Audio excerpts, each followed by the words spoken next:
ও তার পুতিনের কাছে যায় চার জন্য। পুতিন আমাকে এক গ্লাস চা বানিয়ে দে না। চল ভাগ বুড়ো। পুতিন তো রাজি হলো না, দেখে এবার পোতার কাছে যাই, পোতা রাজি হয়। আরে মানুষ ধর। ওই রে পোতা, পোতা এক গ্লাস চা বানিয়ে দে না। হ্যাঁ দাদা বলছি। পুতিন আমাকে এক গ্লাস চা তা বানিয়ে দে না। হ্যাঁ দিচ্ছি। ঠিক আছে। Hello start.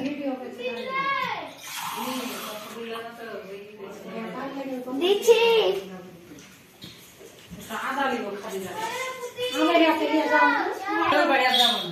ঠিক আছে পুতিন, তুই যেতে পারিস এবার। চাটা ভালোই হয়েছে, পোতা তো অনেক ভালো, তার বউকে বললে আমার জন্য চা বানিয়ে দিল। দেখি আমার জমির সম্পত্তি তো পোতাকেই দিব। আমার তো পুতিন তখন শুনলো না, কিন্তু আমার পোতার বউ আমাকে চা বানিয়ে এনে দিল। এবার তো আমি পোতাকেই আমার সব জমি লিখে দিব। ওই রে আমার পোতা, পোতা রে, ওই রে আমার পোতা, পোতাকে তো দেখতে পাচ্ছি না। এই পোতা শোন। হ্যাঁ দাদা ওখানে আছে, আইসো। কই রে পোতা?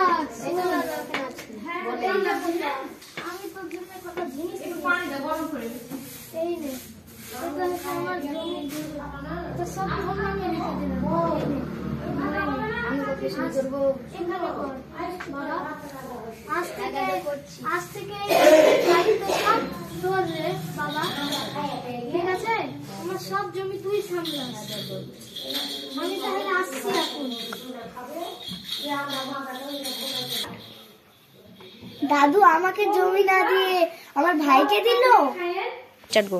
দাদা দাদুকে দেখছি আমি।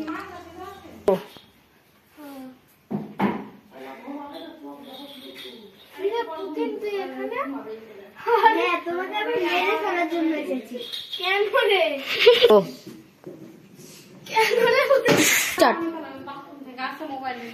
স্টার্ট।